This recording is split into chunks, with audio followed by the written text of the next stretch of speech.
창세기 12장 1절로 4절 동일한 말씀이죠. 창세기 12장 1절로 4절입니다. 함께 먼저 본문 말씀 읽습니다.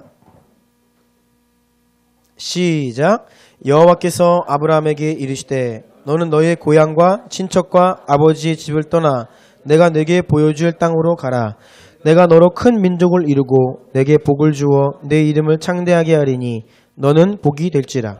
너를 축복하는 자에게는 내가 복을 내리고 너를 저주하는 자에게는 내가 저주하리니 땅의 모든 족속이 너로 말미암아 복을 얻을 것이다 하신지라. 이에 아브라함이 여호와의 말씀을 따라갔고 롯도 그와 함께 갔으며 아브라함이 하란을 떠날 때에 75세였더라. 아멘.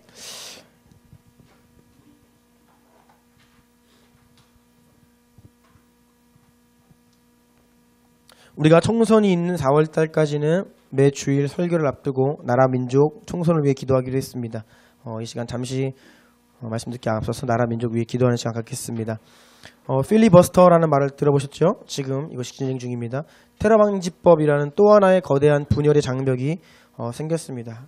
끊이지 않고 계속해서 사람들의 마음이 분열되고 이념 갈등이 심화되고 소통이 안 되고 이런 안타까운 우리 상황 가운데 있습니다. 여러분 나라를 위해 기도해 주셔야 합니다. 양보하고 소통하고 또 합리적으로 나라가 잘 운영될 수 있도록 기도해 주시고요. 정부를 위해서, 대통령을 위해, 청와대를 위해, 국회의원들을 위해 여러분 기도해 주십시오. 그들에게 하나님께서 지혜를 주십시오. 국민의 마음을 하나 될 수 있도록 리더십들에게 은혜를 더하여 주십시오. 불의함을 파하시고 공의를 행하고 정의를 행하며 자비를 실현하는 정부가 되게 하여 주십시오라고 기도합시다. 특별히 4월 총선 하나님 부정부패, 당리당략, 사리사욕에 물든 자들 다 파하시고 깨끗하고 정직하고 특별히 실력있고 나라 민족 사랑하는 자들 정말 마땅히 이념을 초월하여서 보수든 진보든 깨끗하고 정직하고 나라 사랑하는 자들 국회에 진출할 수 있도록 역사해 주십시오. 전 국민의 마음을 이념 갈등과 지역 감정으로부터 초월하여서 정말로 아버지 정직한 마음으로 감동하셔서 한표 행사하게 해주십시오. 총선과 나라 민족 위해서 한번 주여 부르고 기도합니다. 공의로우시고 자비로우신 주님 앞에 이 나라 민족의 상황을 올려드리고 또한 4월 총선을 올려드립니다. 아버지여 주의 뜻대로 권세자들을 세워 주십시오. 또한 국회에 진출하고 청와대에 가 있고 대통령의 자리에 있는 우리 대통령 아버지 그 자리에 세워주심은 자신의 뜻이 아니라 하나님의 뜻을 행하라 대리 그 권위를 받은 자들입니다. 공의를 행해야 됩니다. 정직하게 행해야 됩니다. 자비를 베풀어야 됩니다. 온 국민의 마음을 하나 되게 하는 올바른 지혜로운 리더십이 필요할 때입니다. 주님 불쌍히 여기시고 기름을 부어 주옵소서. 믿는 자들이 더욱 깨어 나라를 위해 기도하게 하시고 4월 총선 주의 뜻 안에 정직하고 깨끗하고 순결하고 실력 있는 자들이 국회로 진출하게 하여 주시옵소서. 예수님 이름으로 기도드리옵나이다. 아멘. 오늘 뉴처치 6번째 시간입니다. 제목 같이 한번 읽어볼까요? 시작. 무엇이 진짜 복인가를 명확하게 정의해야 한다. 네. 동일한 본문 가지고 4주째 말씀 전하고 있습니다. 이제 창세기 12장 1절로 4절까지의 말씀의 의미가 여러분들 더 구체적으로 마음 깊이 와 닿아야 합니다. 먼저 지난 말씀 리뷰 잠깐 하고 오늘 말씀 나눕니다. 지난주 선교적 교회는 복을 받아 열방을 위한 복이 된 교회다라는 제목으로 말씀 나누었는데요. 아브라함과 그의 후손들이 하나님께로부터 복을 받습니다. 창세기에서는 하나님께 복 받았다는 그 증거가 눈에 보이는 부유함의 형태로 드러났다 주로. 하지만 물질적인 풍요로움만이 하나님의 복이 아니다. 그것 이상의 것인데 그것은 바로 하나님이 그들과 함께 하신다는 것. 이게 바로 복 받았다는 것이죠. 주변 사람들이 이제 그들 가운데 함께 하시는 하나님을 봅니다. 그들의 인생이 그냥 사람의 인생이 아니라 정말 하나님이 함께 하시는 인생임을 보게 돼요. 그러니까 전쟁이 그치고 원수 맺음이 그치고 평화가 시작됩니다. 그래서 하나님께 복받아 부유함 가운데 하나님의 함께 하심을 누리고 그것으로 인해서 주변에 있는 많은 사람들과 평화의 샬롬의 관계가 회복되는 것. 이것이 창세기에 나오는 복을 받는 패턴이죠. 그리고 이제는 그들이 복을 받을 뿐 아니라 복되어서 아브라함은 소돔과 고모라를 살리는 복이 됩니다. 블레셋 사람들은 이삭을 통해 복을 받아요. 야곱으로 인해 라반의 사업에 번창합니다. 요셉은 가는 곳마다 하나님이 함께 하시는 복을 누리고 그로 인해서 잘 되죠. 특별히 총리 자리에 올라가서 모든 애굽 사람들과 주변에 있는 민족들의 7년 대흉년 가운데 그들의 생명을 살리는 그런 복을 주는 역할, 그래서 그 자체가 복이 됩니다.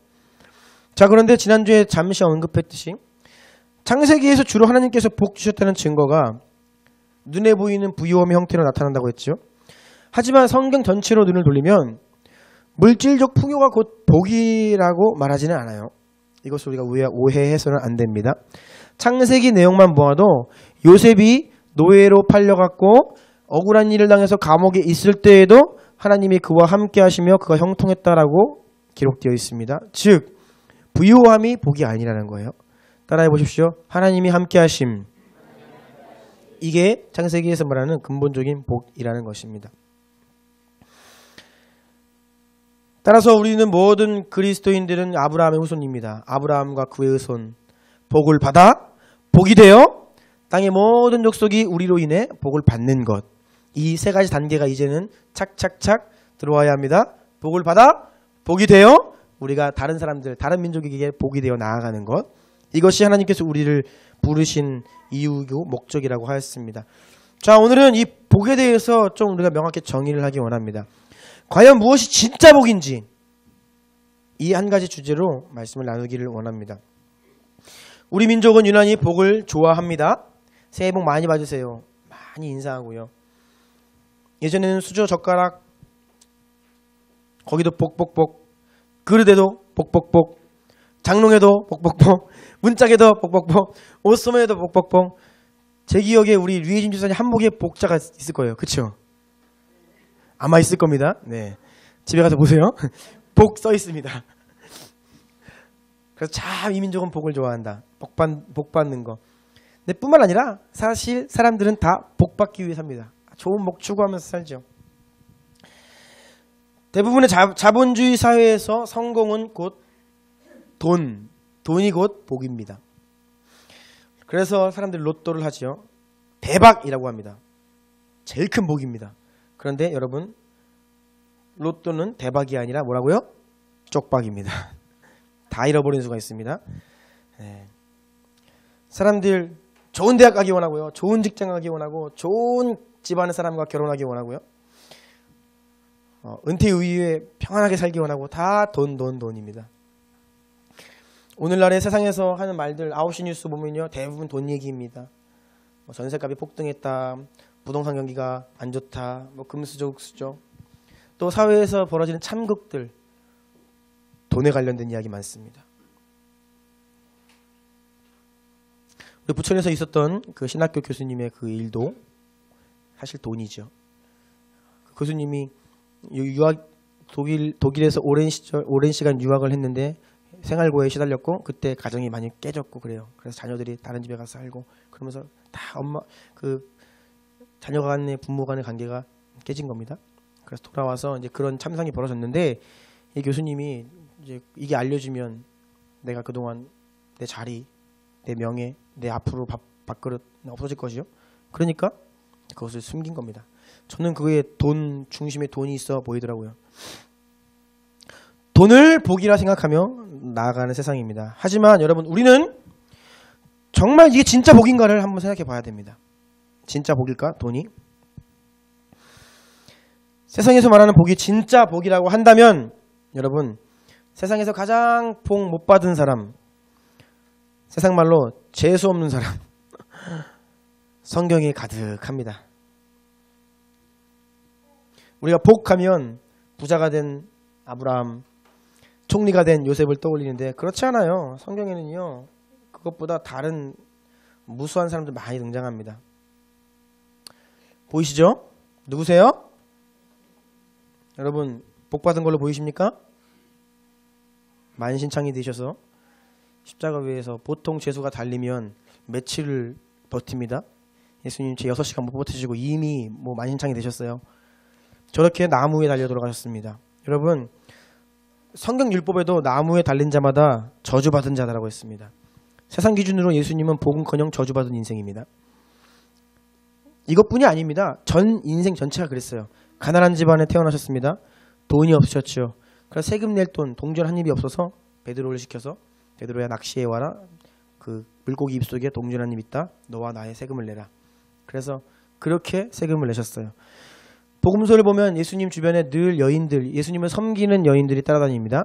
그 여인들은 자신의 재산을 털어서 예수님을 공개했습니다. 예수님이 오병이어 기적 일으키시면서 사람들 먹이셨지요? 자기 자신을 위해서는 한 번도 기적을 행하지 않으셨어요. 주님은 늘 그렇게 본인 스스로가 아니라 주변의 사람들의 도움을 받아 먹으셨습니다. 입으셨고. 오늘 기준으로 하면 좋은 집 없으셨습니다. 인자는 머리 들 것 없다 하셨고요. 차도 없었죠. 낙이 한 마리 없으셔서 예루살렘 입성하실 때에 어린 낙이 빌려 타셨습니다. 결정적으로 단명하셨습니다. 장수가 복이라고 생각하잖아요. 그런데 저보다 조금 타셨어요. 그리고 예수님의 시신까지 사라진 걸로 세상 사람들은 봅니다. 우리는 부활하셨음을 알지만 사람들은 예수님의 시신이 도난당했거나 그 시신을 알 수 없다, 행방을 알 수 없다 이야기하는데, 여러분 우리나라 시신을 잘 안장하고 그래야 그게 복이라고 생각합니다. 그래서 세월호 사건도 보시면 알겠지만 아직도 그 마음 우리가 이해하죠. 그래서 아직도 물속에도 못 나온 그 아이들 참 그것 때문에 부모들이 막 그 힘들어하는 거예요. 히말라야라는 영화를 보면 에베레스트 꼭대기에서 그 박무택 의원이래요. 네. 박무택 대원이 기도를 하도 의원 하다 보니까 박무택 대원이 에베레스트 거의 정상에서 이제 죽어서 냉동된 채로 못 내려오고 있죠. 그래서 그 보면요, 그 부모님 또 아내가 내 남편 추운 데서 못 내려오고 있다고 해서 그 엄마는 정말로 겨울에도 옷을 안 입더라고요. 내 아들이 지금 추위에 떨고 있다고. 그러니까 복 못 받았다고 이제 생각을 하는 겁니다. 그래서 이제 그 시신 수습하러 갔지만 결국 실패하고 동쪽에 해 뜨는 곳, 좋은 양지 바른 곳에다가 이렇게 돌무도 만들고 내려오는 이야기예요. 한번 보십시오. 히말라야 볼만합니다. 제가 대학생 시절에 친구 할머니가 돌아가셔서 장례식 운구를 도운 적이 있습니다. 병원에서부터 버스에서 그 산소에 가서 선산에서 이제 하관을 하는데 실랑이가 벌어졌어요. 그 땅을 파놓은 인부들하고 이 자녀들하고 이제 싸움이 벌어진 겁니다. 자녀들 말은 동쪽 정방향으로 이게 향해야 되는데 삐뚤어졌다는 거예요. 그래서 우리 어머니 잘 모셔야 되는데 지금 이게 삐뚤어져가지고 그거 가지고 이제 실랭이를 벌인 거예요. 그 인부들은 이미 다 팠고 이제 어쩔 수가 없으니까 그냥 괜찮습니다. 맞습니다 동쪽 막 이러면서. 근데 아니라고 지금 막 그러면서 막 싸우는. 그래서 이게 정말 이게 모시는 것도 자리도 중요하고 방향도 중요하구나. 이런 것들 다 복이라고 생각하는 거예요. 하지만 예수님, 이러한 세상적인 개념에서 보면 예수님 복 받은 것 하나 없습니다. 뿐만 아니죠. 사도 바울도 마찬가지입니다. 사도 바울은 예수님이랑 출생이 틀려요. 사도 바울은 좋은 집안 가문에서 태어났습니다. 좋은 특권을 다 가지고 있었어요. 좋은 가문에서 태어났고요. 로마 시민권자였고요. 엘리트 교육을 받았고요. 당시에 세계 공통어였던 헬라어에 능통했습니다. 네이티브 스피커입니다. 그리고 나라와 민족까지 사랑하는 애국자였습니다.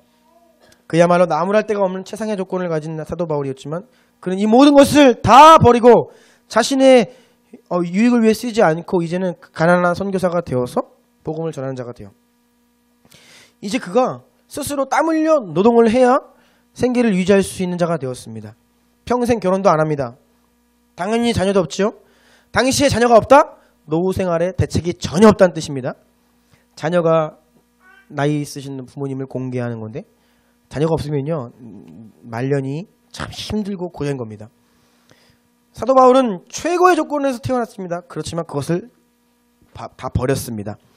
만약 요즘에 누가 좋은 집안에서 뭐 아버님 회장님이고 사장님인데 재산이 많은데 그런 집안 태어나가지고 어렸을 때부터 공부 잘했고 뭐 서울대 의대를 수석으로 졸업했습니다. 이제 성형외과예요. 개업하면 돈이 잘 벌립니다. 그런데 갑자기 어느 날 다 배설물이다 선언하고 선교사가 되겠습니다. 선교지 가서 땀 흘려 일하면서 홀로 배고프게 가난하게 그리고 결혼도 안 하고 살겠다. 아마 100이면 100 뜯어 말릴 겁니다. 복을 네가 걷어 차는구나 라고 이야기할 거예요. 게다가 바울은 몸도 성하지 않았습니다. 왜냐하면 너무나 많이 맞고 죽을 고비를 많이 넘겼기 때문입니다. 앞에 보시면 알겠지만 죽이기로 작전된 자같이 우리가 끄트머리에 하나님께서 우리를 두셨다. 그래서 사람들의 구경거리가 되었다라고 이야기하고요. 약하고 비천하다 이야기하고요. 목마르고 줄이고 헐벗고 외맞고 정처 없고 수고하고 모욕을 당하고 박해를 받고 비방을 받고 세상의 더러운 것과 만물의 찌꺼기같이 되었다라고 바울이 자신의 인생을 고백합니다. 그 인생이 처절했다는 겁니다. 뿐만 아니라 다른 말씀들 보면 항상 예수님의 죽음을 몸에 짊어진다라고 고백하고요. 고린도후서 6장에는 많이 견디고 환난과 궁핍과 고난과 매맞음과 갇힘과 난동과 수고로움과 잠을 못 자고 먹지 못함 가운데 있었다. 고린도후서 11장 보면요. 옥에 갇히고 더 많이 맞고 매도 수없이 맞고 여러 번 죽을 뻔하였다. 수고하고 애쓰고 잠 못 자고 줄이고 목마르고 굶고 춥고 헐벗었다. 이게 바울의 자기 인생을 향한 고백입니다. 그리고 결국 이렇게 많이 맞고 상처 투성이고 죽을 고비를 넘겼기 때문에 내 몸에 그리스도의 흔적을 지녔다라고 이야기해요. 이것은요. 아파서 그것이 흔적이 남은 겁니다. 저도 청년 때 운동하다가 인대가 한번 늘어난 적이 있습니다. 지금도 아픕니다. 지금도 오른쪽으로 이렇게 오른쪽 어깨를 바닥으로 해서 잠을 자면요. 어깨가 아파서 중간에 깨요. 이게 흔적이 남은 거죠. 바울은 이 그리스도 흔적 온몸에 다 있다는 고백을 합니다. 아팠습니다. 바울. 여기저기 쑤셨을 겁니다. 그런데 사도 바울은 뭐라고 그러냐. 나를 본받으라.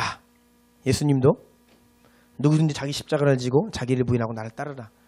우리가 볼 때 세상적인 기준으로 볼 때 저주받은 인생이고 복 지지도 없고 받은 복 다 굴러찼고 그런 인생들인데 성경은 예수님처럼 바울처럼 살라라고 우리를 초청하고 있죠. 이게 복되다는 거예요. 세상에 말하는 복과 정반 달라요, 여러분. 요한 사도도 마찬가지입니다. 나이가 80세가 넘었는데 반모섬에서 유배당하고 있었습니다. 반모섬은 강제 노역하는 광산입니다. 거기서 80세가 넘은 노년에 강제 노역을 하는 신세는 참으로 비참한 인생일 수 있습니다. 요한이 그랬습니다. 세례 요한도 마찬가지입니다. 세례 요한은 가장 어처구니가 없습니다. 의로운 일을 했지만 당국자들한테 찍혀가지고 감옥에 갇혔는데 어떻게 죽임을 당하냐. 당시 헤롯 왕이 자기가 술자리에서 자기 사랑하는 여인의 딸이 있어요. 게임을 하는 거예요. 자, 내가 뭐든지 할 수 있는 난 왕이야. 소원을 들어주겠다. 뭘 해줄까? 그랬더니 세례 요한의 목이요. 게임이에요. 게임. 한낮 술자리 왕의 게임에 인생이 그냥 날아가 버린 겁니다. 개죽음입니다. 그런데 예수님은 그렇게 말씀하지 않으세요. 여자가 낳은 자 중에 그보다 큰 자가 없다. 세례 요한은 복된 인생이었습니다. 자신의 인생의 데스티니를 철저히 잘 순종함으로 성취한 인생이었습니다. 구약의 선지자들 많이 있습니다. 특별히 이사야와 예레미야도 있어요. 이사야는 전승에 따르면 므낫세 왕 박해를 받아서 히브리서 11장에 토불켬을 당하는 그런 톱으로 죽임을 당했다. 이렇게 이야기를 하고요. 예레미야는 사람들의 평생 음모와 박해, 고통을 당했습니다. 하나님께서 결혼하지 말라고 하셨어요. 그래서 결혼도 하지 않습니다. 평생 말씀을 전하지만 단 2사람의 회심자를 얻고 인생을 마칩니다. 여러분 오늘날 목회하는데 성도 2명이다. 복 받은 인생입니까? 크고 부흥해야 우리는 복 받았다고 이야기하지 않나요? 예레미야는 모르겠어요. 성경에 기록된 것으로 따지면 단 2사람의 회심자를 얻었습니다. 그래서 눈물의 선지자라고 이야기하죠. 세상이 말하는 복과 성경 전체가 이야기하고 있는 어떤 흐름을 보면 달라요.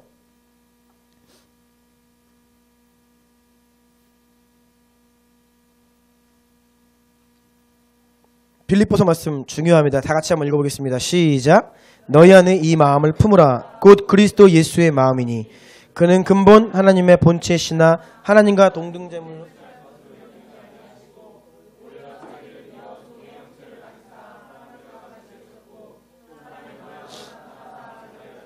죽기까지 복종하셨으니 곧 십자가에 죽으심이라. 이러므로 하나님이 그를 지극히 높여 모든 이름 위에 뛰어난 이름을 주사 하늘에 있는 자들과 땅에 있는 자들과 땅 아래에 있는 자들로 모든 무릎을 예수의 이름에 꿇게 하시고 모든 입으로 예수 그리스도를 주라 시인하여 하나님 아버지께 영광을 돌리게 하셨느니라. 아멘. 무엇이 가장 가치 있고 정말 복은 무엇이냐면요, 이 땅에서 무언가를 이루는 것이 아니라 하나님께서 인정하시는 것, 하나님께서 어떤 영광을 주시는지가 이게 중요한 거예요. 성경의 관점입니다. 예수님의 인생은 세상적인 기준으로는 저주받은 인생이지만 가장 높은 보좌 위에 앉으셨던 예수님께서 자신의 그 보좌를 버리시고 낮은 자리에 오셨습니다. 하나님을 위해 자신을 비우신 거죠. 하나님은 그에 합당한 영광을 또 채우시는 거예요. 이게 바로 복이라는 겁니다. 그래서 예수님은 십자가 위에서 처절하게 돌아가셨지만 그로 인해서 영원한 영광과 복을 받으셨다는 겁니다. 순교의 영광이 가장 큰데요, 순교가 가장 큰 복입니다. 사실은요. 왜냐하면요, 우리가 하나님께 드릴 수 있는 가장 큰 것이 우리의 목숨이거든요. 우리의 목숨을 드리면 하나님은 그 영광과 복으로, 영원한 복으로 채워주십니다. 그러니까 사도 바울과 초대교회 성도들은 그것을 알았던 것이죠. 복을 인간적인 관점으로만 생각하면요, 하나님 안에서 진짜 복의 개념과 멀어집니다. 다음 페이지 볼까요? 이번에 3번입니다. 여러분, 번영복음이라고 있습니다. 번영복음은 예수 믿으면 복받고 잘되고 부자되고 누려라, 하나님이 당신의 자녀들 복받고 누리기를 원하신다, 이게 번영복음입니다.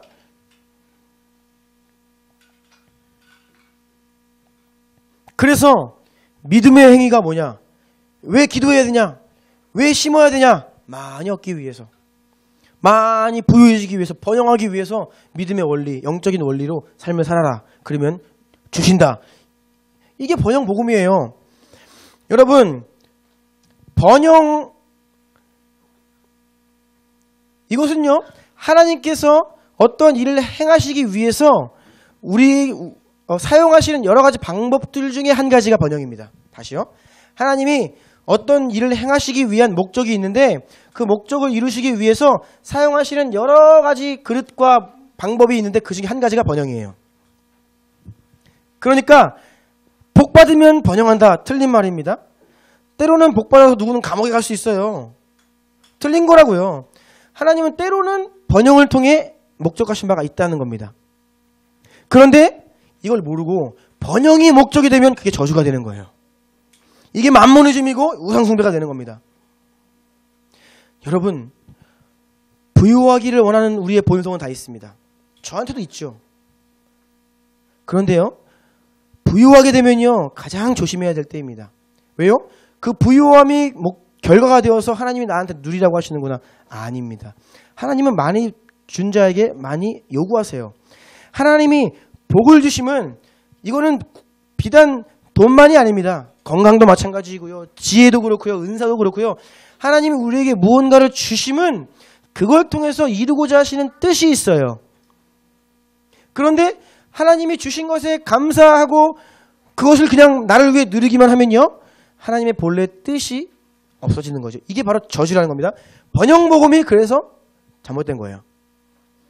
여러분, 부하기를 구하신다면 정말 부한 자들은 더 조심해야 됩니다. 하나님 앞에서. 여러분, 한 사람 인생 가운데 연봉 3천만 원짜리 인생과 10억짜리 인생은요, 하나님이 요구하시는 게 틀립니다. 하나님이 누리라고 10억을 주시는 게 아니에요. 물론 그 안에서 우리가 누릴 것들이 있어요. 하지만 거기에는 분명히 사명이 같이 간다는 겁니다. 그래서 저는 대기업 CEO들이 연말에 성금 1억 한다, 우리가 볼 땐 대단해 보이죠? 여러분, 그거 아무것도 아닙니다. 하나님이 그들에게 허락하신 부가 얼마나 큰데요. 세계 최고 부자가 1억 기증한다? 그것도 귀한 시대이지만 믿는 자가 1억, 거분대 1억 기증한다, 그거 아무것도 아니에요, 여러분. 그래서 저는 때로 연예인들이나 이런 분들이 좋은 일 한다고 이렇게 알려줄 때 저는 참 그분들의 인생을 볼 때에는 좀 하나님 앞에서 두려운 저분의 인생에 있어서는 좋은 게 아닐 수 있다 그런 생각이 들어요. 왜냐하면요. 뭐 CF 한 번 찍고 몇 억씩 받는 그런 연예인이 하는 좋은 일, 우리 같은 평민들의 입장에서는 대단한 것처럼 보일 수 있어요. 하지만 하나님께서 그들에게 주신 것에 비하면 그것이 지극히 작은 것이고요. 본래 살면 감당 못하는 것일 수도 있습니다. 그런 측면에서 여러분 우리가 부해진다라고 하면요. 사명도 책임도 같이 온다는 사실을 우리가 꼭 알아야 합니다. 부가 목적이 되고 번영이 목적이 되어서 믿음의 원리를 통해 그걸 얻고자 하면 그것이 바로 저주예요. 꼭 기억합시다. 세 번째, 그러면 성경이 말하는 진짜 복은 무엇인가? 봅시다.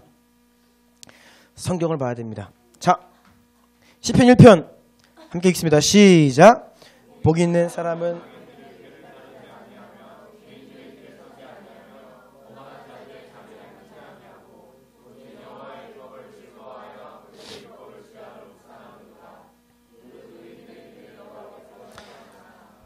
시편 1편에 따르면 따라해보세요. 복은 의인이 복받은 사람이다.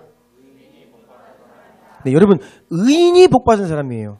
여호와께서 인정하시는 의인의 삶이 복받은 사람입니다. 여러분 예수 그리스도 안에서 우리가 그 보혈 힘입어 의롭게 되었습니다. 믿습니까? 그럼 옆 사람들에게 이렇게 이야기하세요. 당신이 복받은 사람입니다.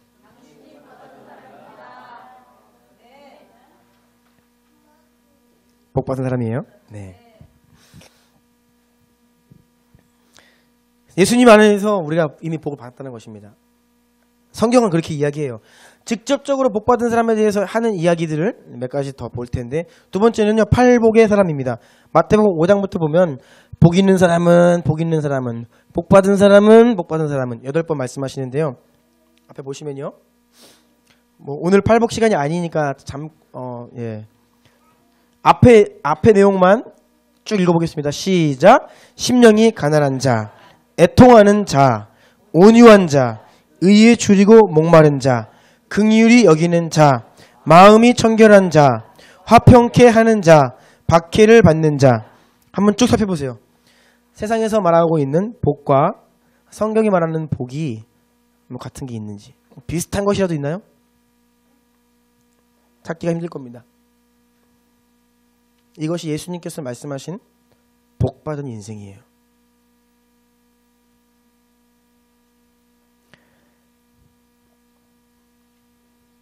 야고보서에도 그런 말씀이 있습니다. 읽어볼까요? 시작. 시험을 참는 자는 복이 있나니 이는 시련을 견디어낸 자가 주께서 자기를 사랑하는 자들에게 약속하신 생명의 면류관을 얻을 것이기 때문이다. 인생에 풍파가 없고 그냥 평안하고 뭐 그냥 좋은 일만 있고 복받은 인생이다 라고 이야기하지 않고요. 하나님 말씀은 시험을 참는 자가 복이 있다. 고난을 견디어내는 자가 복이 있다. 왜냐면요, 그 이유가 나오죠. 생명의 면류관을 얻을 것이기 때문이다. 그러니까 하나님 앞에 서서 생명의 면류관을 받는 인생이 복된 인생이라는 말씀이에요. 맞습니까? 네. 계시록에 보면 생명의 면류관을 받는 길이 또 나옵니다. 2장 10절입니다. 시작. 너는 장차 받을 고난을 두려워하지 말라. 내가 죽도록 충성하라. 그리하면 내가 생명의 관을 내게 주리라. 동일하게 받을 고난을 두려워하지 말고 하나님께 충성하되 죽기까지 충성해라. 생명 바쳐 충성해라. 그리하면 생명의 관을 얻는 가장 큰 복을 받게 될 것이다. 주 앞에 시험과 고통과 어려움을 인내하고 참아내며 마음 다해 생명 다해 인생을 다해 주님께 충성하며 사는 것이 가장 복되다고 성경은 이야기해요. 이 모든 것들을 종합해보면요. 따라해보세요. 예수 그리스도가 복이다. 아까 말씀드린 사도 바울이 자기가 타고난 모든 특권을 배설물처럼 여기며 버릴 수 있던 이유가 바로 이것입니다. 시작. 또한 모든 것을 해로 여김은 내 주 그리스도 예수를 아는 지식이 가장 고상하기 때문이다. 내가 그를 위하여 모든 것을 잃어버리고 배설물로 여김은 그리스도를 얻고 그 안에서 발견되려 함이니. 이 땅의 모든 특권을 내가 잠시 내려놓지만 영원한 그리스도 안에 가장 큰 복을 받는 것을 바울이 알았기 때문입니다. 예수님 아는 지식이 가장 고상하다고 이야기를 하죠.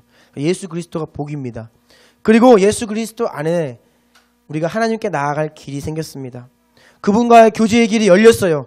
그래서 우리가 복을 누리라라고 하는 것은요, 이제 예수 그리스도 안에서 하나님과 연결된 그 관계를 깊이 누리는 거예요. 하나님과 깊은 교제 가운데 들어가는 것, 이것이 바로 복을 누리는 것입니다. 이것을 우리가 구하며 추구하며 나아가야 합니다. 모세는 하나님이 친구와 같이 대면하여 그와 직접 말씀하셨다. 이것이 모세에게 주신 복인데요. 예수님은 신학에 이르러서 제자들에게도 너희는 내 친구다라고 말씀하시고요. 누구든지 내 뜻을 행하는 자는 나의 친구다라고 말씀하세요. 친구는 친밀한 관계를 말합니다. 우리가 하나님의 말씀에 순종하고 주님의 뜻을 행할 때에 우리는 친구가 되는 거예요. 하나님과의 깊은 관계, 이 교제, 이것이 진짜 복이라는 것입니다. 그래서 여러분, 기도의 자리로, 하나님과의 사귐의 자리로, 말씀의 자리로 더 깊이 나아가는, 이것이 바로 여러분에게 주어진 복을 누리는 것임을 꼭 기억하십시오. 그리고 가장 궁극적이고 최종적인 복, 가장 큰 복은 예수 그리스도께서 이 땅에 다시 오시는 것이죠. 네. 눈물도 없는 그날, 곡하는 것이 없고 아픈 것이 다시는 없는 그날, 주님 안에서 영원한 소망과 생명만이 가득한 그날이 바로 우리에게 영원한 복입니다. 그날을 위해 우리가 달려가는 것이죠. 지난주에 제가 과제를 하나 드렸습니다. 뭐죠? 마태복음 24장 14절을 외워오시는 게 과제였는데 다 같이 눈을 감고 과제 점검합니다. 시작! 이 천국 복음이 모든 민족에게 증언되기 위하여 온 세상에 전파되리니 그제야 끝이 오리라. 아멘.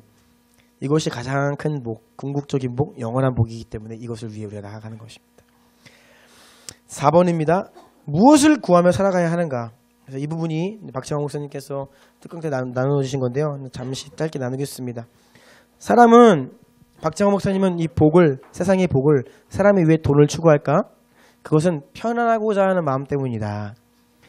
돈이 있어야 편안하고 돈이 없으면 불편한 것이죠. 그래서 편안을 추구하는 것, 이것이 바로 사람들이 본능적으로 받고 싶어하는 복이에요. 그런데 하나님께서 우리에게 주고 싶어 하시는 진짜 복이 있는데 그것은 편안함이 아니라 평강, 하나님과의 관계 속에서 부어지는 샬롬, 평화, 이게 하나님이 주시고자 하시는 진짜 복이라는 겁니다. 그래서 사람의 네 가지 본능과 그것이 아닌 주님께서 정말 주고 싶어 하시는 복이 무엇인지 중요합니다. 다 같이 이거 좀 보기 원해요. 중요합니다. A 다 같이 읽어볼까요? 시작! 더 큰 것이 아닌 절제와 나눔을 통해 오는 더욱 크고 영원한 기쁨을 추구하라. 네, 우리는 더 큰 것을 추구해요. 저도 결혼을 하고 자녀를 낳고 하다 보니까 살림살이가 늘어가고 뭐 어쩔 수 없이 계속 좀 더 큰 집이 필요한 것 같아요. 우리의 뭐 현실적으로 이것을 제가 부정하는 것은 아닙니다. 그런데 우리 안에 좀 더 큰 집, 더 큰 차, 어떤 더 큰 것을 계속 원하는 우리의 이런 마음의 본능이 있는데 하나님은 그것보다 우리가 어떤 삶을 살기 원하시냐면 내가 이만한 것을 할 수 있지만 조금 줄여서 그 잉여, 그 에너지와 재정을 아파하는 자들, 굶주린 자들, 필요로 하는 자들 하나님 나라를 위해서 흘려보낼 때에 그게 더 큰 기쁨이라는 거예요.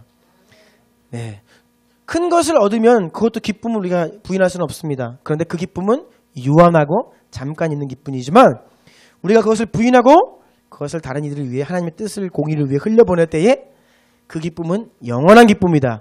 그래서 하나님은 이 땅 위에서 유한한 기쁨을 얻기보다 영원한 기쁨을 갖고 살아가기를 원하신다. 그것을 그러한 복을 주기를 원하신다는 겁니다. B 시작.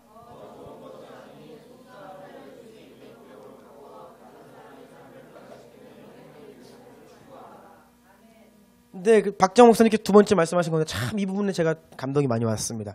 더 좋은 것, 더 better. 더 좋은 옷을 걸치기 원하는 거예요. 그러면 사람들이 주목을 합니다. 그 사람을. 와, 정말로 비싼 옷이다. 좋은 옷이다. 그런데 이렇게 더 좋은 것을 추구하는 인생은요, 두 가지 다른 사람에게 영향을 끼치며 살아요. 첫 번째는요, 나와 동일하게 다른 사람도 너도 이렇게 살아. 그래서 그 사람도 나도 저거 갖고 싶어. 나도 저 좋은 명품 입고 싶어.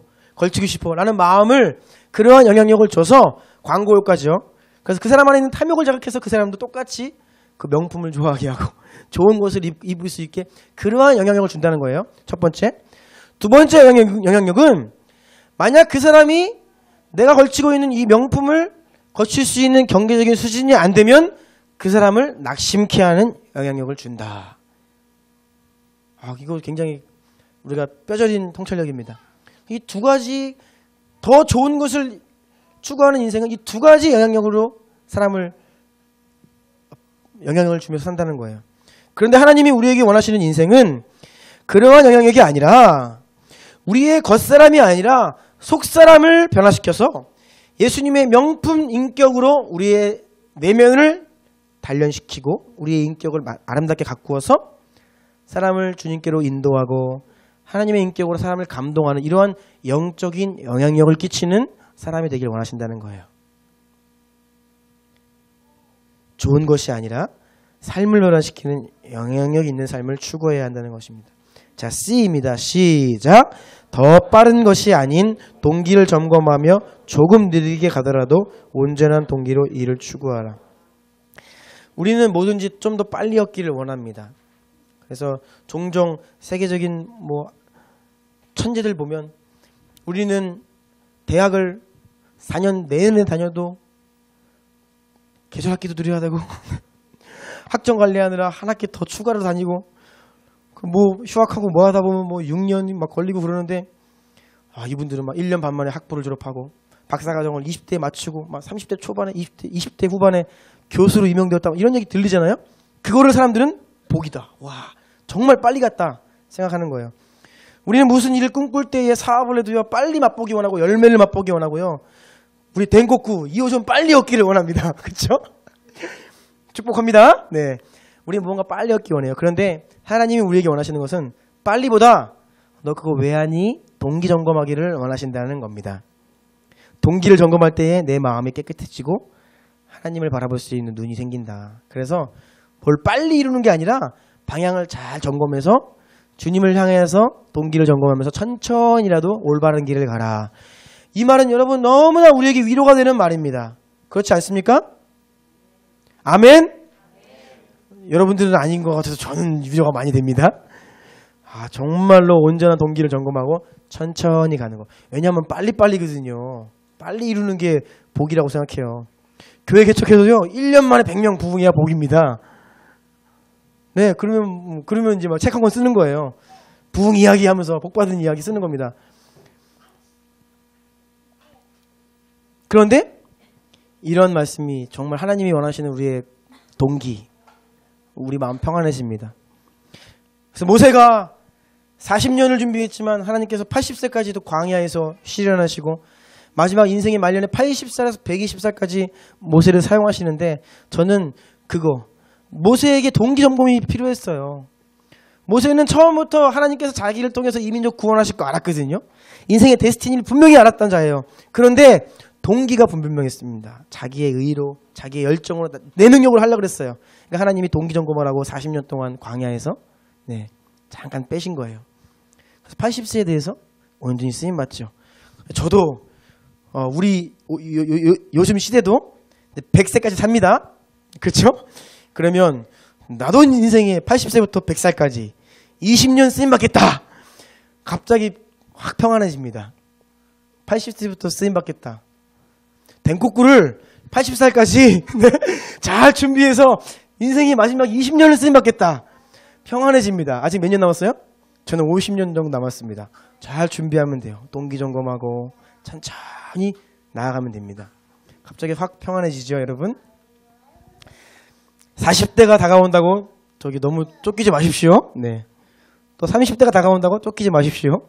동기를 점검하는 것이 더 중요한 겁니다. 그래서 하나님은 빠른 것보다 온전한 동기로 이를 추구하라 말씀하십니다.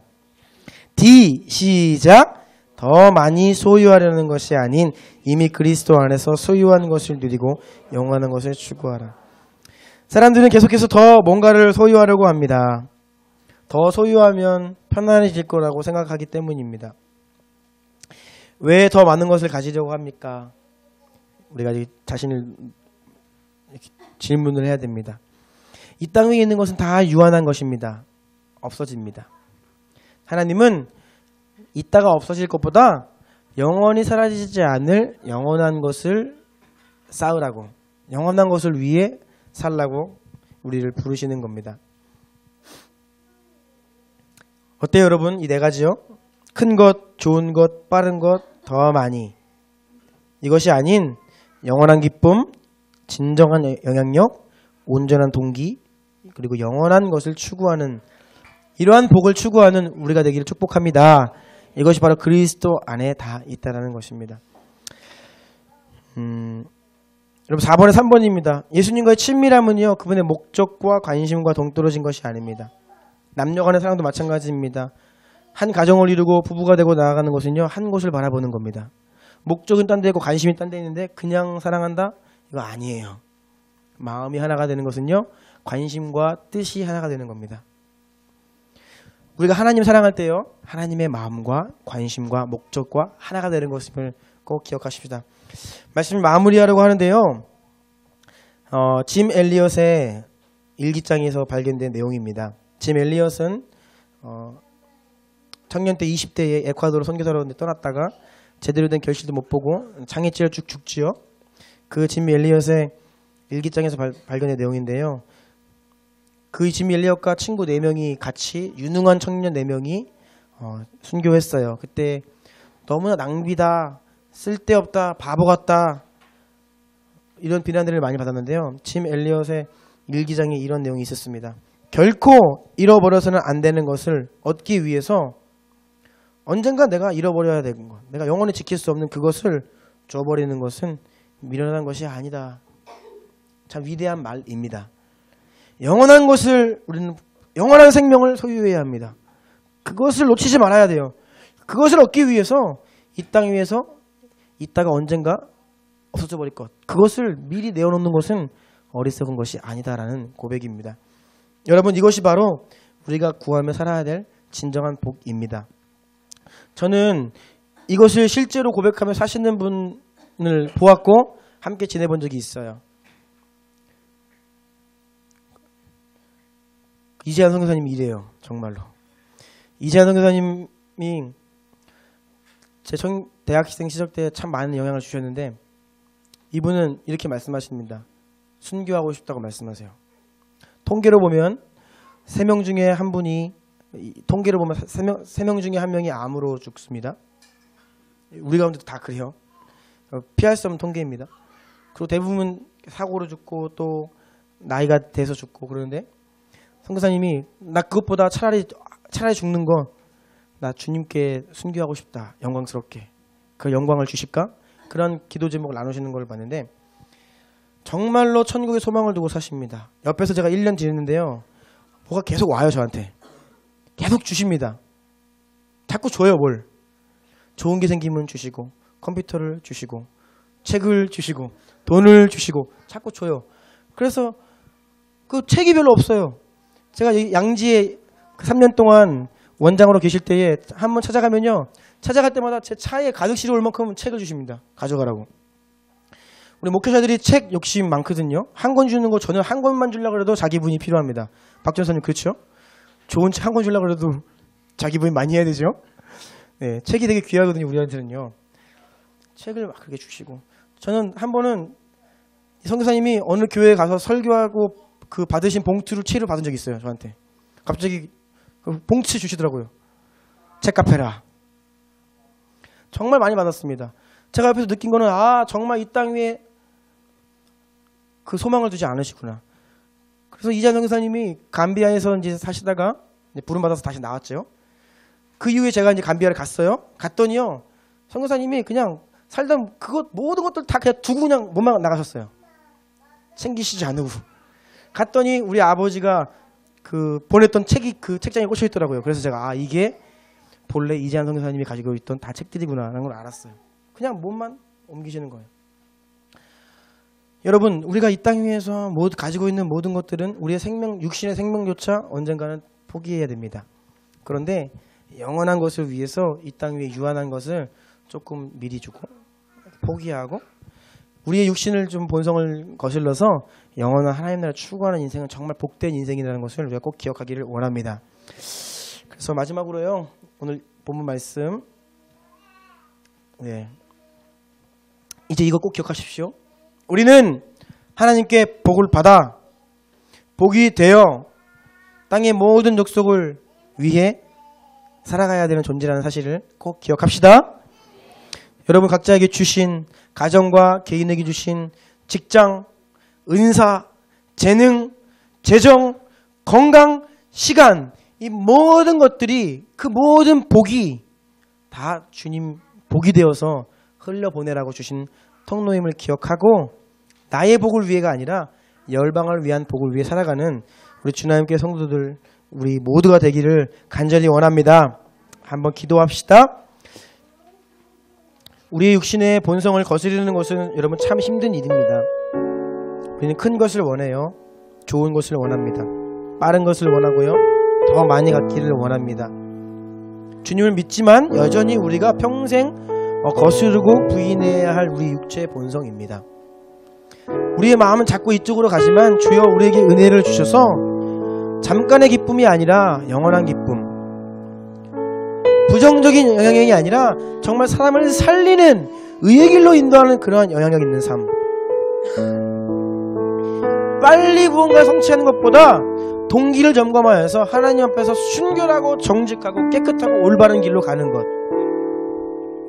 많이 소유하는 것보다 천국에서 우리의 상급을 쌓는 영원한 복을 추구하는 우리의 인생이 되게 하여 주십시오 라고 기도합시다. 그러한 저와 여러분 우리 모두 이 교회 전체적으로 우리가 이것을 추구하며 이 복을 받아 복이 되어 복을 흘려보내는 우리가 되기를 주 앞에 우리 한번 간절히 은혜를 구하며 주여 부르고 기도하기 원합니다.